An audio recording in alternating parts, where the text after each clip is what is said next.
From Puebla, it's Austin, Texas. This is Stacker.News Live.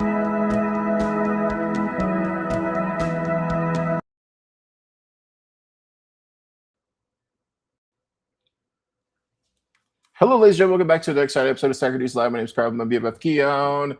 Keyan, shaky intro there, but got it going. Yeah, you got it. You figured it out. How was your week? It was great. It was a great week. Everyone's gone in some form. You're gone. You're wherever you are. You have like a blurry background, but it looks very like sort of like suburban metropolitan. Does it look real or does it look fake? It looks fake as fuck, dude. Okay, here. So I'm gonna grab this and throw it.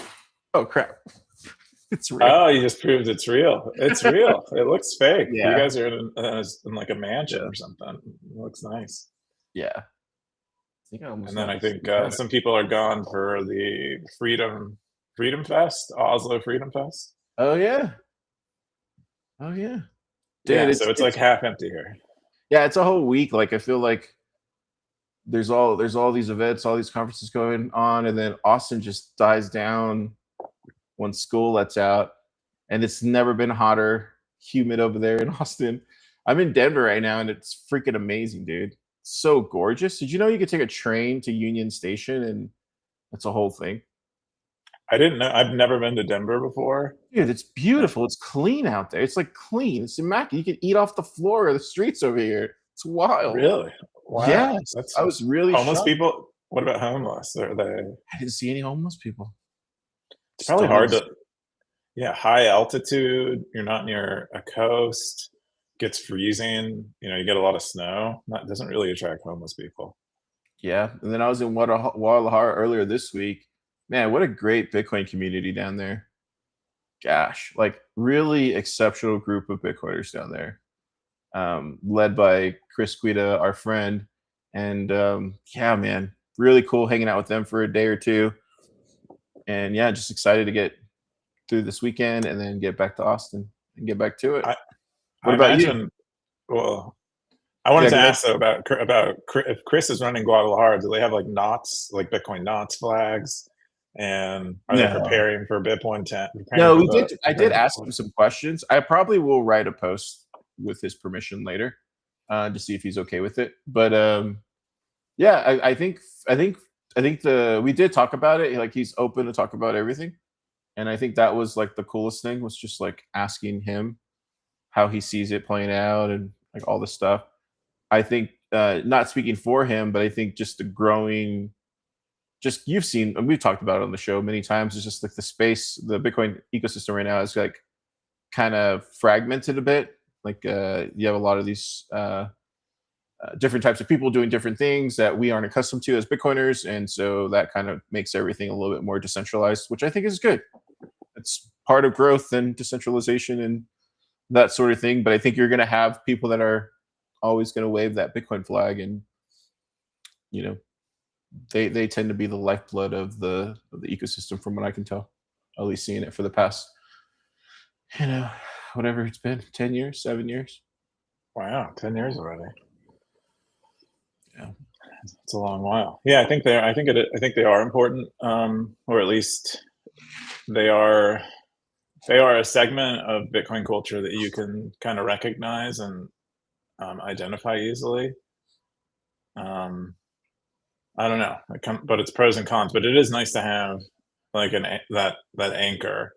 It's like a place for everyone to kind of ideologically meet, and even to like define. Even if they don't agree with it, they can like define themselves against that core group of Bitcoiners, and I think it helps keep us together as a unit. Absolutely, just like that. Yeah, I think so, and I think you need people working on these different types of things. Like I was really shocked with how much people. Oh, I lost you. Where did you go? My bad. I think I hit a button. I didn't realize I have like controls here. My bad. Oh, you do? Okay, that's good to know. Can you share a screen from there or no? I think I can. Yeah, do all kinds of things from here. Oh, cool. I just thought I was trying to make the screen bigger, and I made your screen bigger. Yeah, I think what I was gonna say real quick is I think there's room for enough growth right now. There's a lot of people leaving the ecosystem right now, a lot of things shutting down, and I think now is the time if you ever wanted to, to make that next move into like building your own whatever community, project, startup, career. This is the right time to do it because we need fresh new people to come in right now. It would help to see um, some new people. I haven't seen many like no coiners at like meetups or events or anything. Um, and it's a form of energy that we don't really have in the space anymore. Where people are it's like there's no mystique. There's not much mystique to Bitcoin after the ETFs, and that's Yeah. the biggest impact of the ETFs for me. It's like we don't see no coiners at meetups trying to figure out what Bitcoin is anymore because they can just they could put it in their Vanguard or whoever. I don't know what the ETFs I are, but suspect, and just from seeing in Mexico, I suspect a lot of that growth is going to come from other countries. I think, just from what I can tell, I don't know. My view on this is very small, but to me, I feel like it's going to come from other countries. It's not going to come from America as far as like the peer to peer aspect of it. Yeah. so you see more peer to peer activity in Mexico than you. Yeah. Yeah. Hmm. Yeah. So we're gonna do startup day over there, and I was talking about the project that they're building called Ambrosia, and I don't want to give anything away, but it looks really cool. Uh, Hmm. so, Ambrosia is a great name. anyways, yeah. Anyways, let's jump into the show. I haven't been posting too much on Stacker News this week. I did sneak in some. So I didn't bring a carry on. All I brought was my backpack. I did bring in a whole bag of like goodies to bring to Mexico. Dude, they didn't even check it. I just walked right through the gate. And then even they didn't even charge me for it. It made it through customs. Dude, the yellow hat, man. People just do not feel intimidated by it. I guess not. It's a pretty. I mean, it's just a hat. I don't. But I You had it mentioned on that in top. chat. I had it on top. So I had imagine your yellow hat in a bag, like an HEB bag, on top. So no one like wanted to look through it. Like it was just like, eh. Well, I mean, no one's really smuggling anything into Mexico, right? I think that's who does that. Like, why do that? Yeah, Like, yeah. except maybe trade secrets. Well, I don't know. I snuck in some Stacker.News swag and nothing. So, anyways, I thought that was funny. All right, with all that, let's jump into the top 3 stories this week. If you've never seen this crazy show, it's called Stacker News Live, and you can go to YouTube. You type in Stacker News Live, and then you'll see this wonderful show that we do every week, now in vertical mode. But yeah, we've been posting a lot of clips. Wombo's been posting more clips. He's getting really funny with these. We're going to talk about a lot of the comments. We have like 30 comments now. We might have too many comments now to like cover every week, just because we're doing Really? shorts. We're doing shorts now too. So People comments comment on are those? people comment on everything, dude. So we might have to not do comments. Oh, Just that's depends. cool. Show is getting bigger, and we haven't even reached 1,000 subscribers. I don't know why people keep subscribing, but I think it's just a lot of new people. There's just something about that yellow. I'm telling you, it's just the yellow, and they're just like, you know what? Sure. I'm gonna give it a shot. Yeah.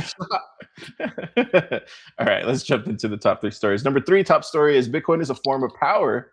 The Bitcoin is money meme must die. This is from Delta Climbs, 11,000 sats. Keyan, what is this? Yeah. So this post is a bit abstract and a bit philosophical, but I think what Delta Climbs means is that thinking of Bitcoin as just money is and like just relating to economics is like too narrow, and Bitcoiners need to be thinking more broadly and considering more aspects of reality than just the financial aspect in order to maybe either convince people that Bitcoin is something they should be interested in, or as a matter of like improving their own lives and their own well-being, like using Bitcoin perhaps as it's intended to make your full life better, and not become like the only aspect of your life. Mm, that's more or less what they're kind of getting to here. Is that we all take Bitcoin a little narrowly, and that we are maybe a little too tied to our identity as outsiders Mhm. is another like aspect of this, and that we're just kind of not meeting reality because we're so comfortable on the outside. We're not really meeting reality where it is and interacting with reality where it is. There's this other point in here about power, and how we don't really, because it's not exactly tied to money, although you can tie it together, but it is like this kind of thing that maybe supersedes money, is more important than money. And they're also arguing that we should grapple with that a little more seriously than just like the economic aspect. And how does Bitcoin relate to power more, is like another thing they say. It's very, it's very philosophical, but I think it's pretty interesting. I think it reminds me of some like older, I think some of the earlier writing that I've come across in Bitcoin that was written by like philosopher kings, where it's like, it's more heady, and it's more like saying, trying to tie Bitcoin to like, deep kind of metaphysical things, and that's kind of what I got from it. But Yeah, we had the top comment from Foss Fawcett, and it was this.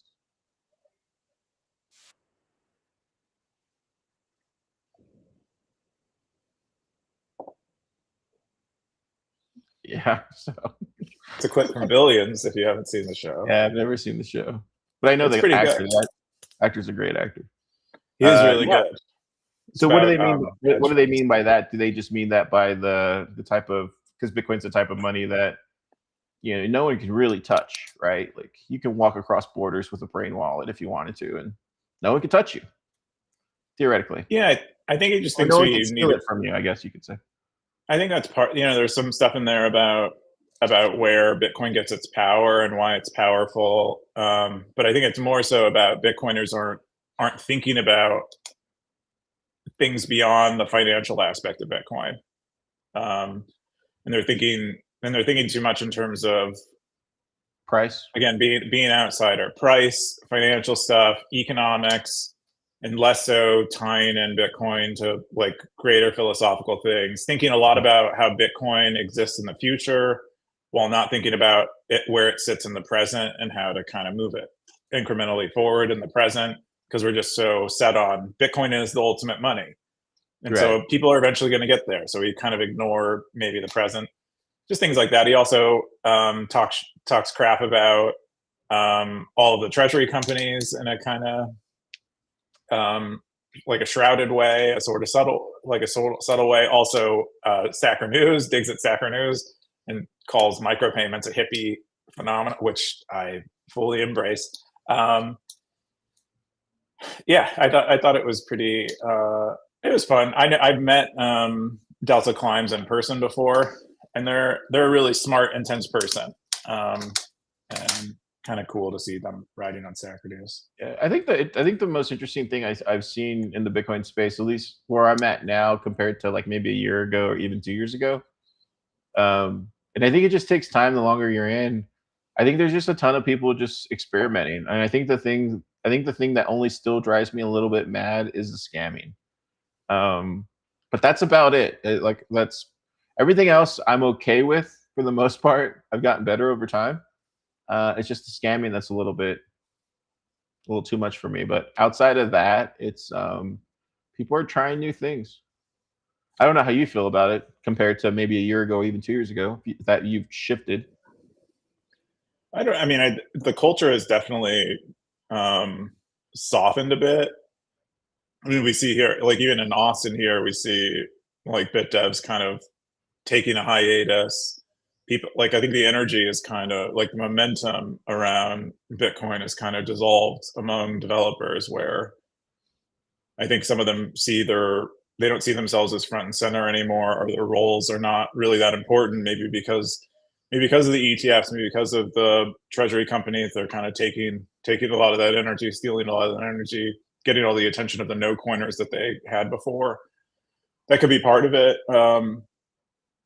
And I don't. And as far as scams, I don't. Scams have definitely always been a part of Bitcoin, but I wonder. I mean, I've never really worked so deeply in an industry before, and so I'm not sure if in other industries there's the same phenomenon. Like, imagine you have an AI startup right now.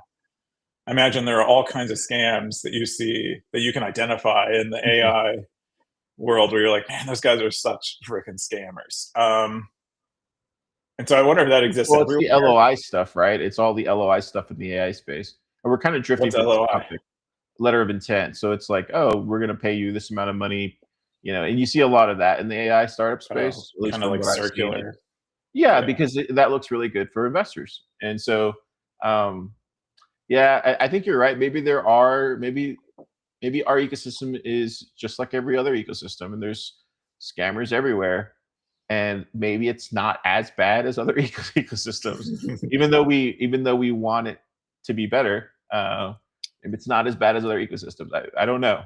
Oh, that's actually an interesting point. Yeah, maybe actually because Bitcoin is so honest and like verifiable. The scam, while it appears like there are lots of scams on the surface, like underneath, the scams like die. They get killed. They get killed pretty fast. And so compared to these other ecosystems where it's really hard to prove anything, we maybe do a better job with scams than they ever will. Well, that adage in Bitcoin where it's like, just stay humble, and you'll see your enemies fly by the river or something like that. I remember people Float would by. float by. Yeah, I remember people would say that on social media when I first came in, and I was like, what does that mean? But I now, after going through, this will be the second bear market that I'm going through as a business, and yeah, I understand what that means now. Yeah, I don't. I don't actually. I never really identified with the humble part too much because it was always. I've You're never not been. Huh? because you're I not mean, humble. Is that what you're saying? that's one interpretation. That's one interpretation. It's more. I don't. I was. It's always like, why wouldn't you be humble? Is kind of what I like. I don't understand anything, but I don't really understand anything except like that's like the base case for me. That's like the default. You should be humble. Yeah. Um, Yeah. so the reminders always struck me as kind of odd. It's like, are people really that? Are people really that like out of their mind that they can't that they lose Yeah. their humility over financial gains or whatever gains? I don't know what other gains they're measuring. Yeah. See, this is where the humble thing kind of loses me too, because I'm definitely not humble. I'm working on it. But my mom didn't raise us to be like egotistical, but she did raise us to be the best. And so I've always had that confidence, and I don't know if that's not being humble, but to like not believe in yourself is just like, to me, I don't see why. If I'm not my number one fan, then who's gonna be, right? Like, I feel like you have to believe in yourself to do things, and that's how I was raised. So it's kind of like hard to like lose that sense of ego, even though like ego's good in some ways, but it's also bad in other ways. So you kind of have to, at least for me, I feel like I always have to balance it out. Well, there are different. I think there are different forms of ego. Like I believe in myself, but I don't believe in it landing with other people. Um, Yeah. and so it shows up as like I have no ego at all most of the time, or I have like self-esteem issues, which I do have, but I like it's more like I don't know. For me, my mom comes from like an Irish kind of family, and I would just get roasted all the time by her side, and then my Oh dad wow. is like quiet, never speaks, Iranian, Yeah. who just works his ass off and like kills himself working, and so my mom is like constantly humbling me while my dad is showing me what hard. So I don't really have much of the like Wow. showboaty. Anyway, while Yeah. we're talking about childhoods, it's in a therapy session, but This is what we do. yeah. Cool. That's the number 3 top story this week. We're gonna jump into the next one, which is Number 2, BTC vote. Do you feel bullish or bearish on Bitcoin? This is from Coin Vote. 14 comments, 12,000 sats. Keyan, what is this? Yeah, so this is in the top stories because it got boosted about 10,000 sats. But CoinVote is it's a kind of a weird, or I would say weird, mostly because it's using on-chain Bitcoin, and that seems like so vintage. But it's kind of like a prediction market thing, Cool. but not exactly a prediction market, where you vote on things by signing with your Bitcoin keys. So you sign. So like in this case, it looks like there were 8 people who signed that they were bearish on Bitcoin, on its like future price. How many people did we have there? 8 addresses. So 8 what is total. the BTC address? Is that just aggregating everybody's Bitcoin, whoever's signing? Yeah, so that's how much coin participated in signing in favor of bearish, and then it looks like only one address of only 2 million sats or so. What an interesting idea. Who made this? Bullish. Who made this? I don't actually know. I don't think they reveal their identity. It's kind of a quirky platform. For a bit of research for this, because they've been posting on Stacker.News for a while since they launched, and I went back and reread some of their earlier posts about like what they were thinking, and they think that there might be something to people signing with how much Bitcoin they have. That might suggest that might be more important. That might make the votes mean something more than like clicking a button like you would do somewhere else. Like you actually are proving that you are a real person who has real Bitcoin. So your vote matters. So your vote matters a little more, such that you might be able to establish more signal or identify more signal around the results than you would without it. Yeah. Does it dox your address though, or because I don't know how the heuristics work behind the scenes, but I think so. Yeah, it does necessarily dox your address. Yeah. Okay. Yeah, I think that's how they know how much Bitcoin is contributed to each option. Okay. Interesting. They can look it up and verify it. So what was the actual vote then? I guess after we get past the whole tech part of it. Oh, yeah. Well, the actual vote part is that. Do you feel bullish or bearish on Bitcoin?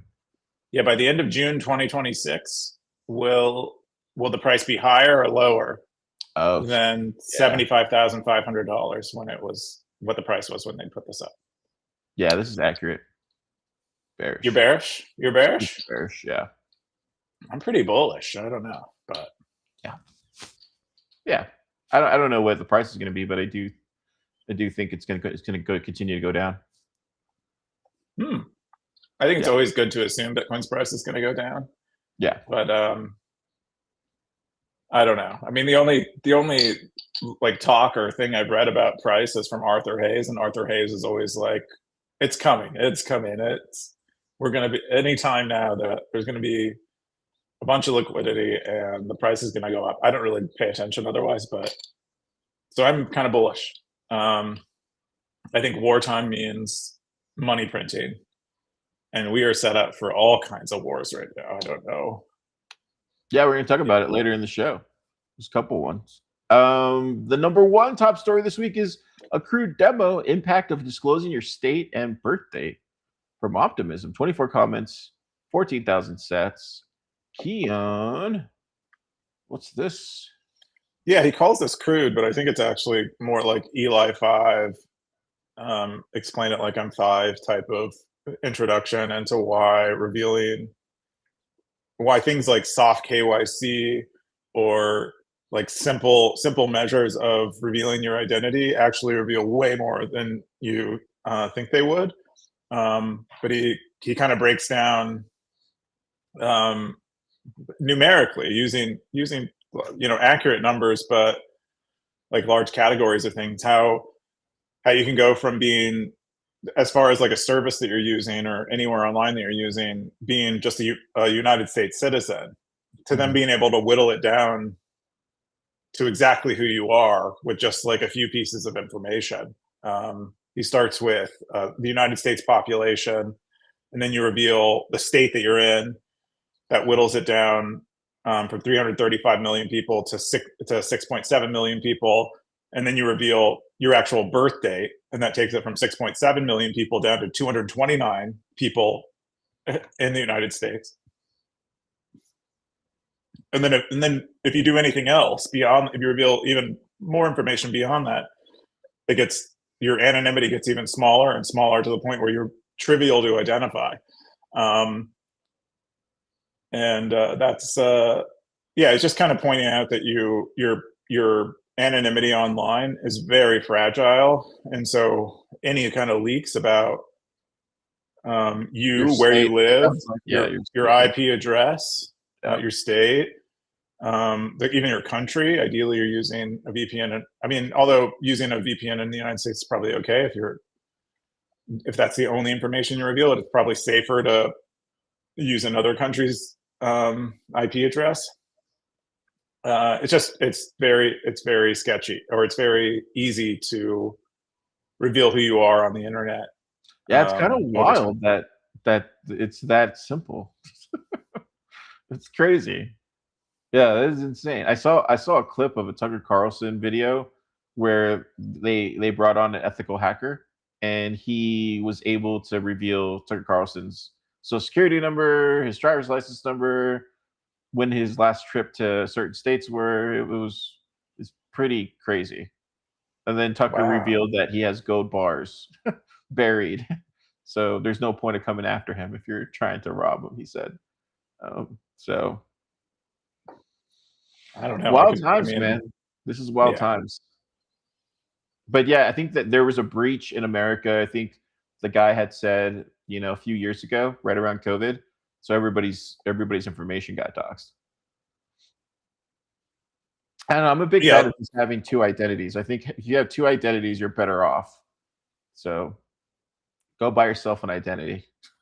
That's what I would say. Where can you buy an identity these days? Silk Road I don't isn't know. online I don't know, anymore. but that's what I would do if I was you. Because I think you got to just admit, like, one side, like, whatever version you are right now is like, if you're Coob right now, you're doxxed, right? If you're Car, you're doxxed.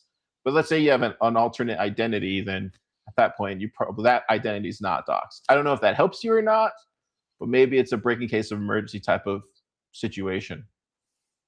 So Yeah, definitely. It's definitely a nice preparation for for a potential issue in the future. this is not financial advice. Natalia had the top comment, or did she have the top comment? Yep. Yeah. Wait, hang on. Let me see. Nope. Simple Stacker had the top comment. It said this belongs in math too, the math territory.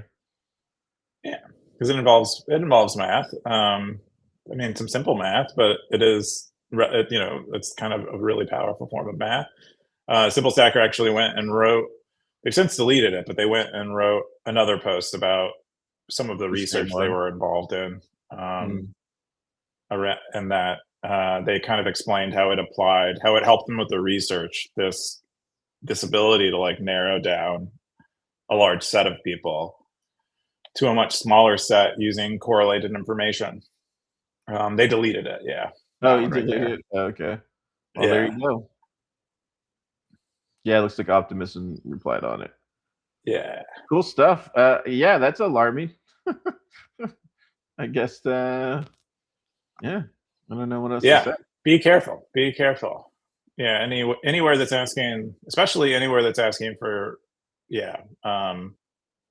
When you get asked these questions on a website, imagine that they're trying to figure out who you are without I mean, asking explicitly every who time you you get are. on a plane, right? You're like Oh, you're doxing where you're done. from. Yeah, you're done. Yeah. You've ever taken any plane trip, you're done. I mean, maybe if you fly private, you can achieve some privacy. I don't Yeah, know though. I've never flown private before. Like, yeah. uh, Even if you get on a bus or a train, you're still done. they definitely have your face, but you can wear a disguise. And those are they can't the cameras can't see through those yet. I don't think. Yeah. All right, that's all the top 3 stories on Stacker News this week, as far as the top ones. We're gonna jump into Wumble's picks. Wumble's picks this week. He said, "What follows after liberal democracy?" This is from Kepford. Did you read this, Keon? I actually forgot about this again. It's easy for me to forget about Wumbo's picks for some reason. I need to Wow. get back on it, but it's pretty. I mean, I don't think about politics a whole lot. I used to think about them a lot when I was like an anarchist, and identified strongly with like anarcho-capitalism stuff. But what comes after? I think we do. I would personally say we probably do away with um, most government. Like we make it rather than coordinating in a centralized way, we kind of decentralize government to the extent that um, technology allows us. And it's mostly a thing that's unlocked by technology, not time, but like us working towards removing all the problems with liberal democracy. We're not needing anymore a central structure to impose rules on people because we've kind of encoded them somehow in the fabric of society. That's what I, if we're talking like sci-fi, that's kind of what I think probably happens.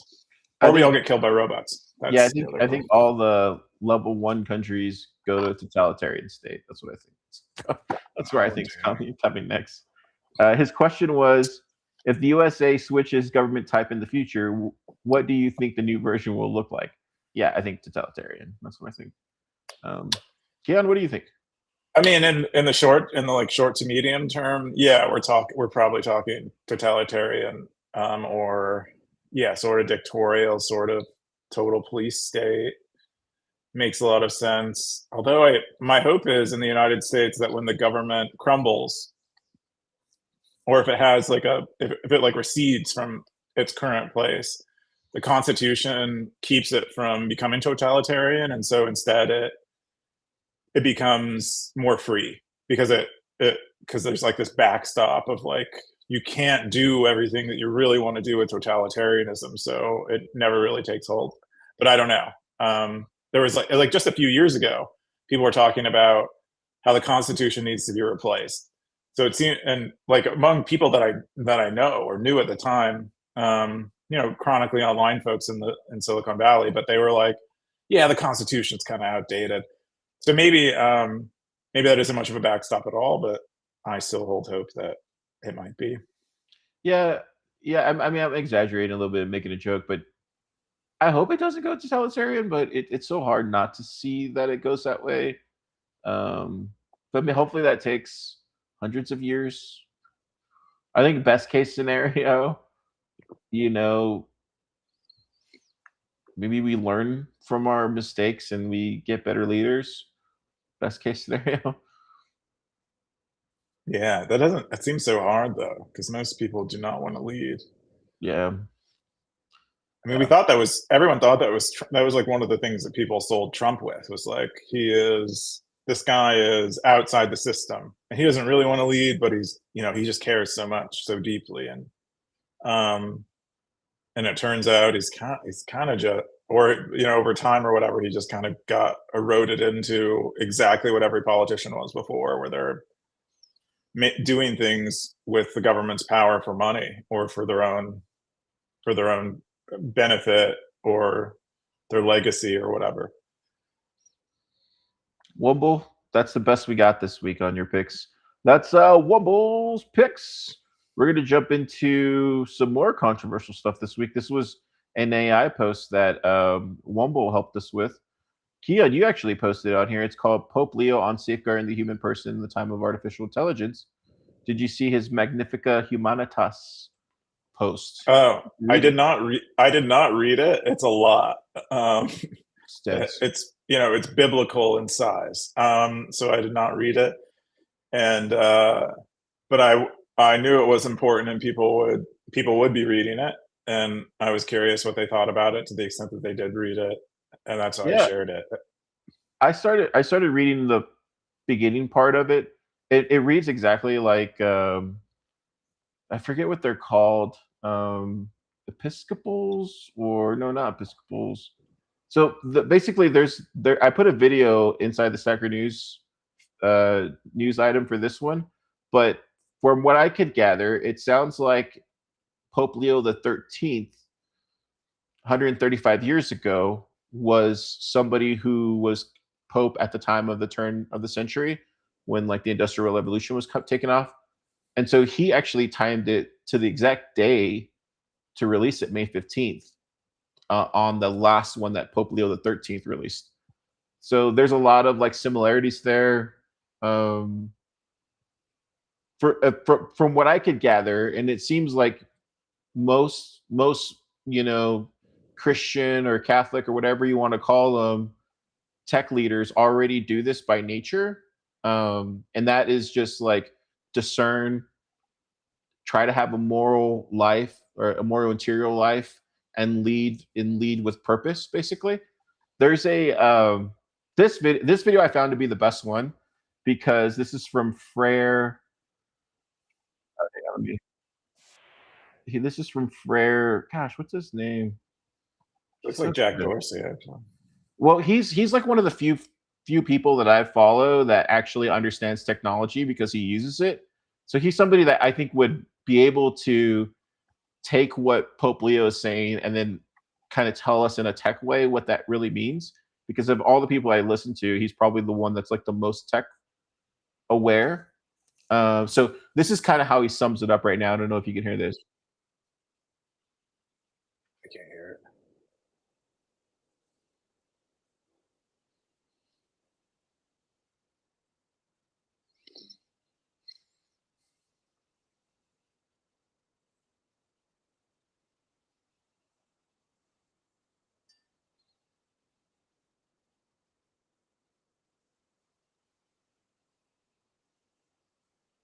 Yeah, that's kind of he sums it up like that. And to me, that's kind of exactly where I think he was coming from. Obviously, I think the title of the thing that he chose was very like it scared a lot of people. It made people take notice, but it was literally his first. Oh gosh, what is it called? He talks about it right here. Gosh, is that it right there?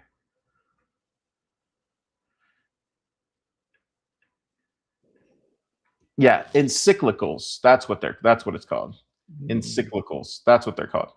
And so every pope has writes these letters to the flock, to all the parishioners, all the bishops, to the church, basically. And uh, this is his first encyclicals, and he was making a joke on here because I think it was Pope Leo the 13th, who he's named after, wrote 88 of these. and so most people like Pope John Paul II right there, he wrote, I think it says right here,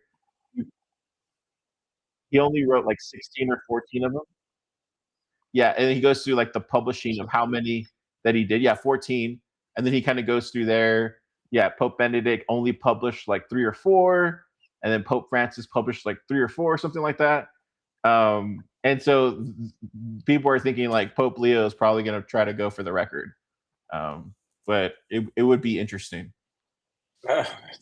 That's pretty awesome. I haven't read it. I wonder if he used AI to write it.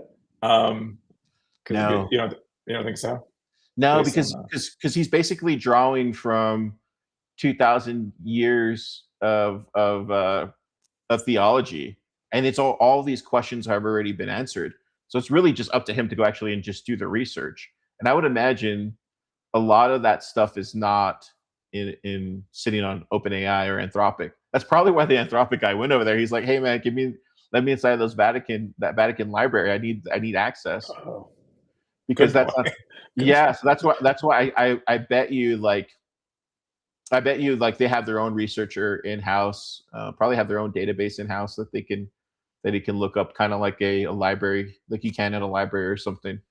So he probably drew from there, and I know he quoted a couple things in there from what I could gather. But I think it scared a lot of people because it felt like the Pope was like overextending himself. But I don't think people understand like bishops and parishioners and people look to him as how to live their daily life. And so if they keep hearing about AI and it's scaring people and people are asking in the community, then they need an answer.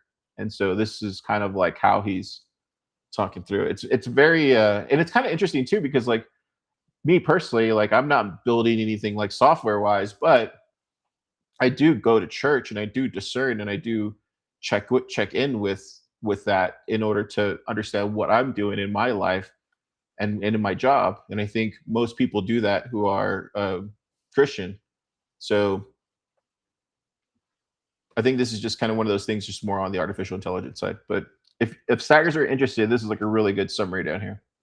Okay, what can you give us like a few sentences what you think the overall vibe is of the Vatican and how it relates to AI, what they're thinking about AI? Do you have a sense Well, of that?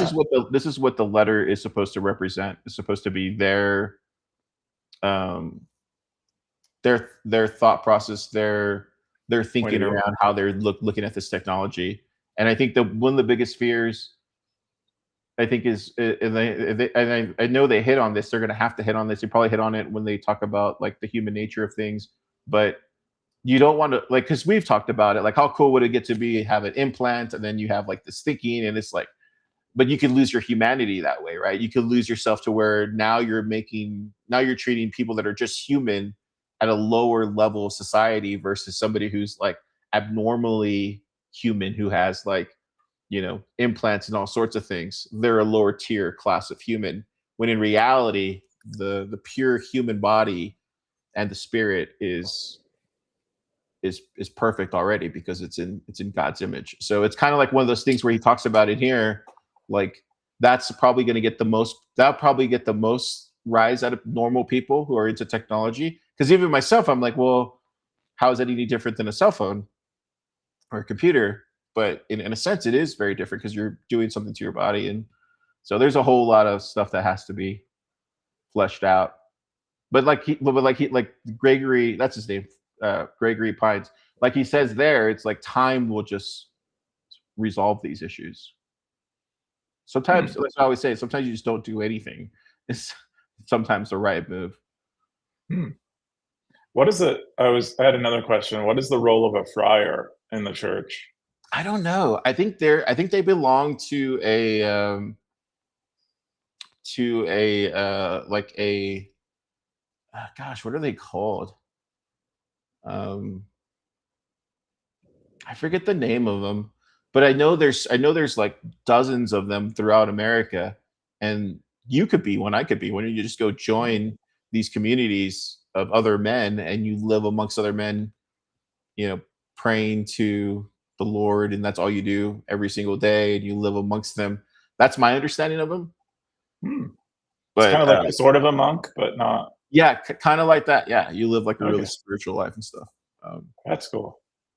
Yeah, I think there's a lot of movies that have that. Like, I think Nacho Libre was kind of something like that, where I've people, heard of the term friar a lot, but yeah. I've never really looked it up. I don't know I what mean, it that's is. my understanding of it. I could be completely wrong. I'm It sounds still, cool. yeah. Anyways, but he's a really cool person to get some advice on this stuff because he understands the technology side because he uses it, and then he also understands obviously the biblical side, so he can explain things that aren't too scary. Because I think the biggest thing that the church does is they use these kind of racy terms, for lack of a better word, and people will be like, "Well, he said social justice," and it's like, yeah, so that's like a word, right? And in reality, he's not actually saying social justice by our definition. He's calling back to like 2,000 years when there was actually something called social justice, but it was a different definition for it. Mm, So that's why people get all up in arms about this stuff. mm. Anyways, um, yeah. So Wumble asked a question here. He said, "Could religious leaders provide useful guidance in navigating a possible AI future?" I think so, but I'd love to hear what you think, Keon, because you're somebody that sees this maybe differently, but than others as far as Yeah, AI. I'm not a devout Catholic. So yeah, I don't. I would say they can. I think that's mostly their role. A lot of religious leaders' role is to guide culture. Um, in a specific way towards specific goals, and I think most people look to them to do that. So I do think they serve an important role in communicating to people how they should think about things. They are, in many ways, the church is like um, is like an influencer empire. Not in like a not in like a in a bad way, but like in a they are the place that a lot of people look for like guidance on things. Mhm. And so um yeah, I think it is important that they take positions and try to communicate from their point of view how they think about emerging technologies or things that are happening in the world, so that people who look to them have some idea of how to process it and don't have to do it with like even less context. Yeah, I think that's exactly right. I think that's exactly what they're, like, aiming for. Um, when I see a lot of that stuff, it almost makes me wish that Bitcoin kinda had that kind of, like, elite class of spiritual leaders, um, that were just about the core beliefs of Bitcoin. But you say stuff like that, people are like, "Oh, no, you can't do that because of," so, Well, I think I definitely. Yeah, go ahead.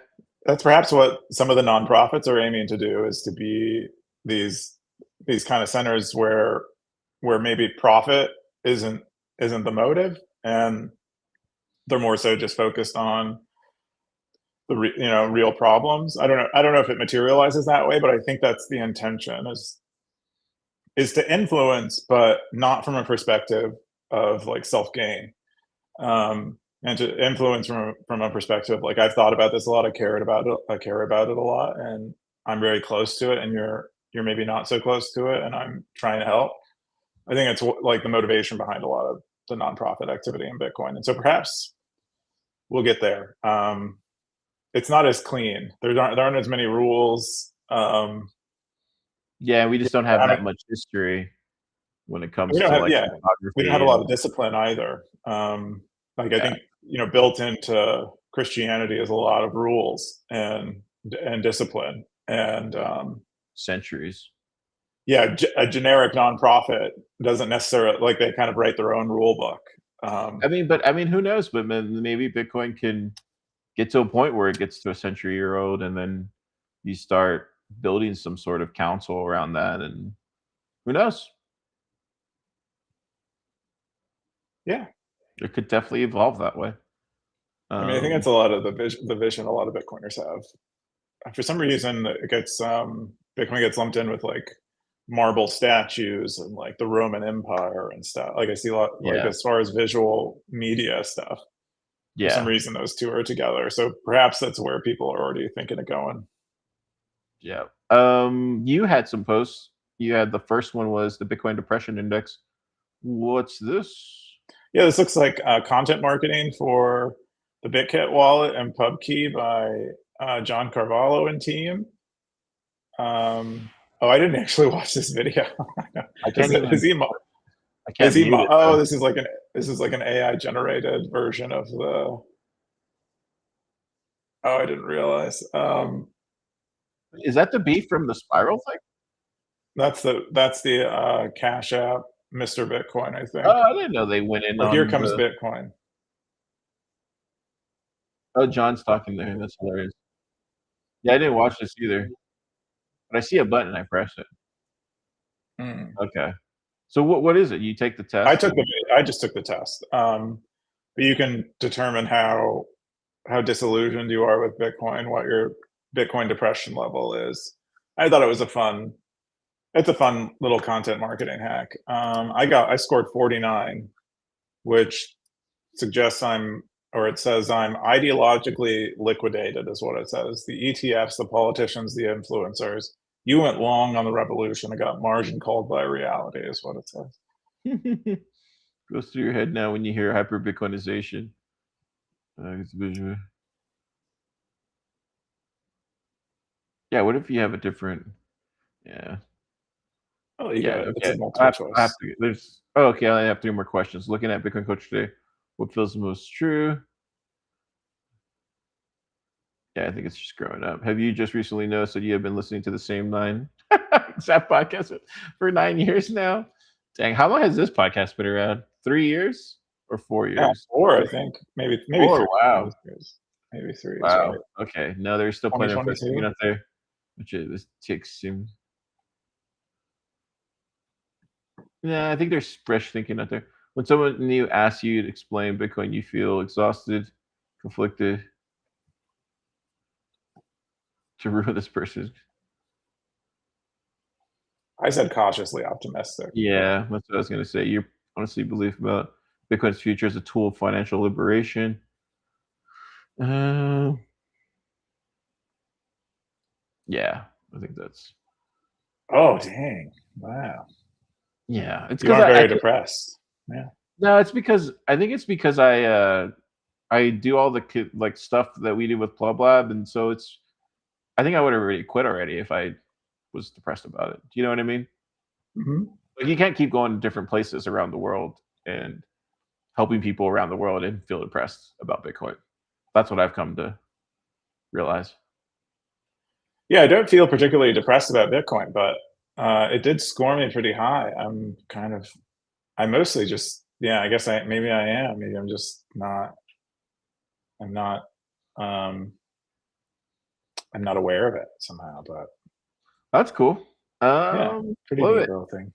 The next one that you had was more Square Adventure. Spending via Lightning is so interesting and exciting. What's this? Yeah, this is another one from this person who doesn't have a real name, and they just have a bunch of like a random set of characters. Uh, but they were looking for more Square merchants. I think we covered it last week. They or maybe a week before, where they went around a shopping center and tried to find Square merchants that would accept Bitcoin, and eventually found one. In this case, they gush about Bitcoin and how excited they are to use it, which is awesome to hear. They clearly probably rank pretty lowly on the Bitcoin depression index. Um, and I think they said that in the Pacific Northwest, they went to a coffee shop or a shop and they noticed had a Square terminal, asked them if they could use Bitcoin. And they said they got kind of a side eye or kind of a judgmental look from the person at the register, where they felt insulted, sort of, that they asked if they accepted Bitcoin. And then he said they moved on, and they eventually found someone who didn't know that their Square terminal accepted Bitcoin um, and did accept Bitcoin, and that they were able to pay for their cold brew um, via Bitcoin. And then they kind of discuss how people aren't ready yet, but they're still excited about it because they think it is a meaningful improvement, and people will benefit a lot from it. But yeah, they still have that. They still have that energy. They're like clearly like a glass half full, optimistic type of dude. So that's great. Yeah, cool. The next one you had was Oh, that was already got that one there. What was the last one? F2P. F2 pool founder who controls 11% of hash rate to lead first SpaceX mission to Mars. What's this?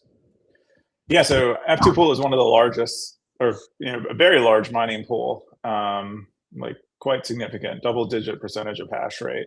I think it's something like 160 exahash or something. Very big. And one of the founders, the co-founders, Chun Wong, is going to lead up the mission to Mars. SpaceX's first like human man mission to Mars. This guy? That guy, that's the guy. Wow. Yeah. It's supposed to take 2 years. They're gonna fly close to the moon, and then like relatively low altitude, fly close to the moon, and then from the moon they're gonna go fly high altitude around Mars, probably. I think it's around. I would guess it's around. Is he in Maybe a space couple right times. now, or is this like a ChatGPT image or something?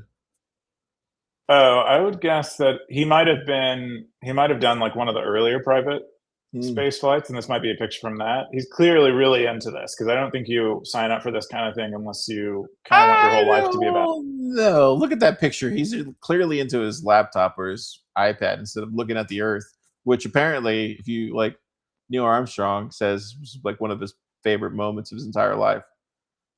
And yet, this guy's just looking at the. But it could be a video call. I don't know. But you're right. It could be. Why would you not be looking out the window? More than likely, his photo. So I took the train from the airport to Union Station, dude, mountains, bro. Never seen mountains like that. Mountains are Gorgeous, awesome. gorgeous, Keyan. And I'm in awe. I'm like, look at these mountains. And this guy's like, Earth's right there, and he's just like, nah, I'm in my iPad.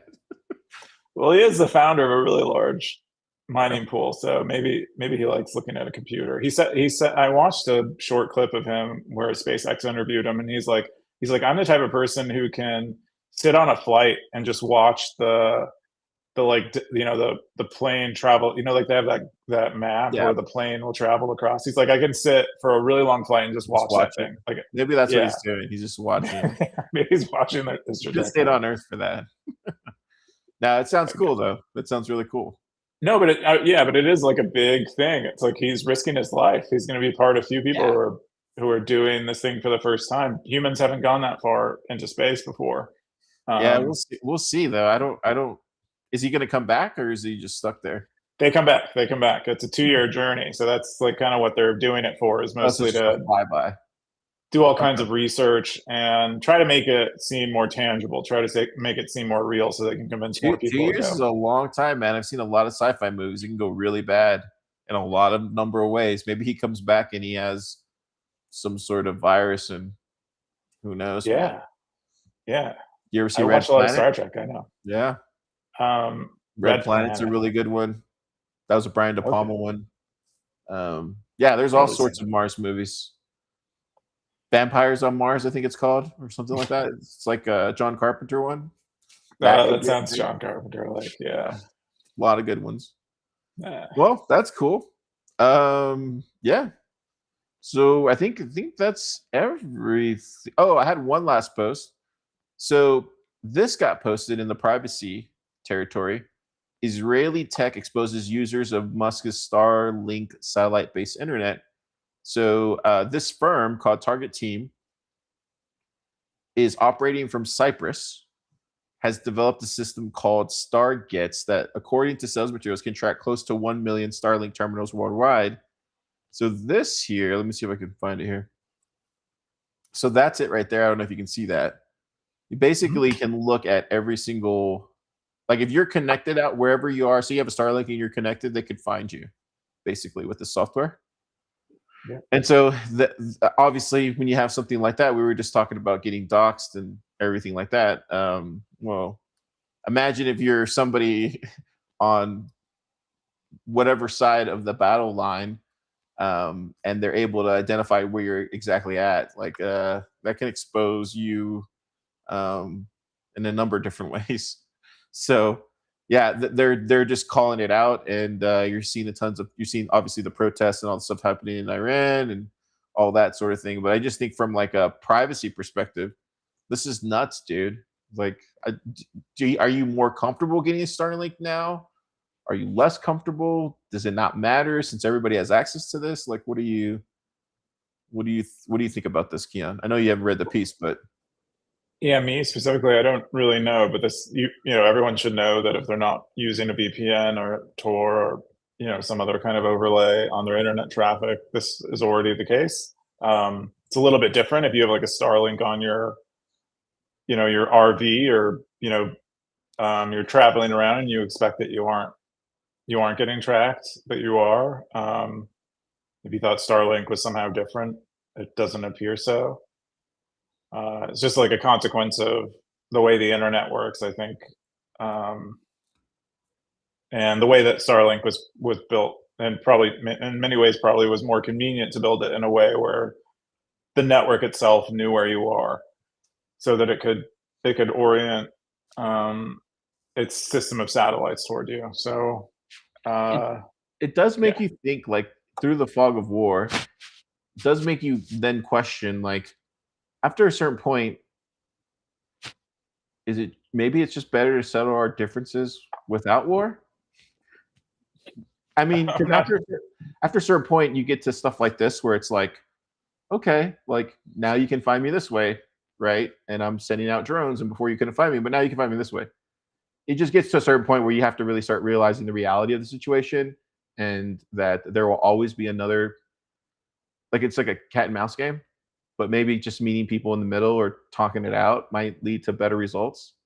That's what I got out of this after I read it. I was like, okay, this is just maybe a funny way of getting people to meet and talk, therefore not getting expunged from the earth once they get doxxed. I don't know. Yeah, I don't know if this solves war, or like, yeah, total Annihilation. de-anonymization, yeah, Yeah. solves war. I don't think it does. I think people's, I don't think war is waged because of because people don't know that what you're doing or where you are. But it does suggest that, yeah, your enemies might have like, that war is involves a lot of information, and that is maybe a large component of war these days, is how much information you can gather, and that has been the case maybe for a very long time, and maybe always. That Yeah. like having a lot of information, having access to the right information gives you like an advantage, a significant advantage in war. Yeah. Anyways, thought that was interesting. The and I think that's all the posts. Oh, last one we had was Meta. So we had Meta this week. Brink, Mike Schmidt came on board for a AMA that Scoresby set up, I believe. What did you think about this one, Keyan? Did you get a Yeah, I haven't. read it? I got a few questions in, but I did not have the time to go through and read the other questions yet. Yeah, I Well, was. Yeah, I was yeah. in the. I was reading it earlier this morning, just waiting. But I didn't get to finish it all. I scanned most of it. I think there's. Let me see what the top question was. Oh, here it goes. So yeah, end of the mic. Dev said, "Who is your favorite technical communicator?" And then Schmitty said, "Jonas Nick came to mind first, but of course he mentioned Merch as well." And then Soru was on there asking a lot of questions. Yeah, and we know Sora well. Yeah. And he presented last month or this month Yeah. at Feels like last month. Bitcoin Yeah. Builder. Yeah. Yeah. Cool stuff. Check it out if you haven't read it. Who's on next week? Is there another AMA coming on next week? Huddle Yes, we Tarantula. have Hodl Tarantula. Yeah. There you go. You guys should ask him about his look. Does he have a good look? No, he's told me in person in 21 why he looks the way he looks, and it was a really great answer. So Oh, okay. Well, I will ask him about his look. I didn't know. I haven't seen him before, so I don't know how he looks. Yeah. Really cool guy. Hmm. Let me see here, and I think that's everything. Go back. Yeah, I think that's everything. Do we get a zine? No zine. And then last, we have a lot of comments. So a lot of people are just saying things. I don't know if there's anything that sticks out there. We're getting more than stay in your lane these days. Is all I'm trying to get across here. They don't trust graphene. They think it's like a psyop. Wow, that's weird. Paintball guns. Then, a lot of people were interested in the whole flock camera stuff that we were talking about last week. I didn't feel like we did it justice, but maybe by not explain it really well, gets people to comment. I've come to realize they're like these idiots. Let me the tell worse you you explain things, I've noticed, more comments you'll get. More engagement you'll get. Being clueless about things, turns out. Yeah, maybe that explains a lot of the influencers we see around this space. Oh yeah, the one of the funny ones was this one that goes, "This is really going to hurt about 2% of deadbeat dads. I don't think most of them are big travelers or jet setters." When we were talking about the passport stuff. 100%. I think we said that in the thing. But that's pretty much it. Let's jump into Top Cowboys. Let's see if we got the where's it at? Oh, it's right here. Getting on up. Every week we go and check out the top Cowboys. Who's cowboying this week, Keyan? Well, we got lots of people cowboying. There's all kinds of cows and all kinds of boys on Stacker.News, and it looks like other than Stacker and hiding, I am in the running. It's surprising that I lost my cowboy hat a few years ago when I was at an EDM concert. Really? And that's what EDM does to you, to kids. Oh wow. Yeah, so I lost it then, and that's why I'm behind. Blockchain Boo, Gray Ruby, lots of stackers in hiding. preserving their privacy. Scoresby, Public Enemy, OT, We Are All Satoshi, 117, Crypto Sensei. Crypto Sensei is climbing up there. They've been posting. We have a new Japan territory, and they've been posting in there because their wife is Japanese.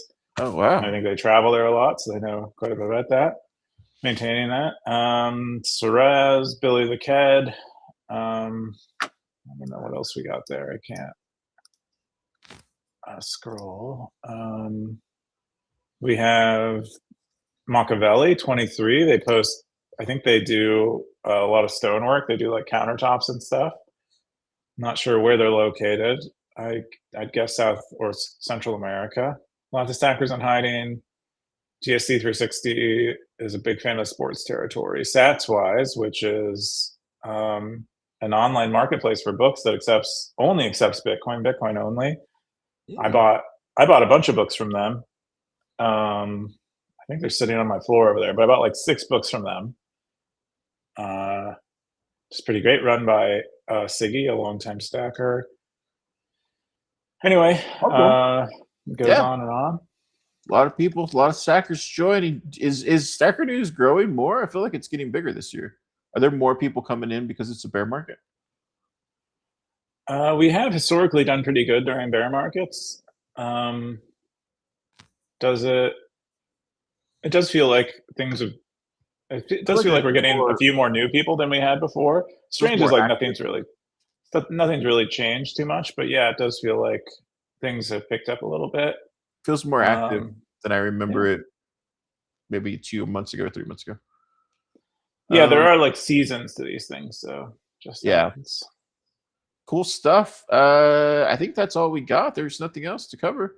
Keyan, what are you doing this week or this weekend? What am I doing? I don't know what I'm doing this weekend. It's the last weekend of the month, which suggests nothing, but maybe that means something. I'll probably just do my usual thing and work. And I need to do laundry. Oh, one of our mutual friends is having a birthday party, and they're going to be on the lake in Austin. They're going to do like a thing on the lake in Austin. Damn. And I'll be there. You're out of town, but you won't be there. But I haven't been to the lake in Austin since I moved here, really. But dude, you should jump in the water. I don't think I will. It's like I think I'll probably wear a hoodie out there on the water and just do the fat guy thing, you know, where it's just. No. Dude, we're all family at this point. It doesn't matter. I don't know. I don't need other men knowing what my nipples look like. I think you're too self-conscious. Oh, I mean, that's definitely my like primary trait. But that's what I'm going to do. That should be kind of fun. Yeah, it sounds like a lot of fun. Yeah, I haven't been out there in a while. How about you? What are you doing? You're probably going to have. Oh yeah, so we're gonna go to that Meow Wolf thing. Never been there. I got a lot of tips on the way over here though. People were like, "Oh, look out for this! Look out for this! There's a mystery in this." So I'm looking forward to that. I think we're gonna do something tomorrow night because we're gonna go watch the Spurs game because the Spurs went to Game 7. Can you believe it, dude? I can't. It's freaking nuts, dude. It's been a hell of a series. Yeah, so we're gonna watch that and then probably just hang out. We're just gonna hang out. Yeah. Yeah, you guys are like, you guys don't do the only bachelor party I've been to. We went and did like kind of typical bachelor party things in San Francisco. Yeah. We went to like a strip club. We did like cigars, that kind of. You guys aren't doing that. No, we're like yeah. They're all. Most of them are married, and then I'm like, I don't. You're married to God. Yeah. Well, it's not even that. It's just more like I'm just old. I don't know how to explain it, and that doesn't. I think once you get in your 40s, you just don't. That kind of stuff doesn't move me the same way like it did when I was a younger kid. If that makes any sense.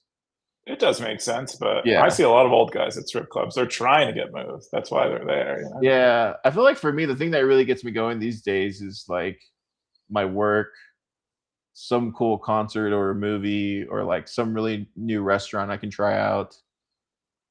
Or just hanging out with my friends, right? Like, or you guys, or like stuff like that. That's what really gets me going these days. I mean, I would really, what I would really want to do is just get like on an ATV and like a motorcycle and just drive up the mountains. I think that would be fun. Well, That you to me should do sounds it. way more fun. You should. I mean, you could do both, really. I mean, one's a daytime activity, one's a nighttime activity, but Yeah. to each their own. Yeah. But yeah, I'll be back on Monday. It should be a short trip. But yeah, stackers, have yourself a great weekend. Keyan. Zach.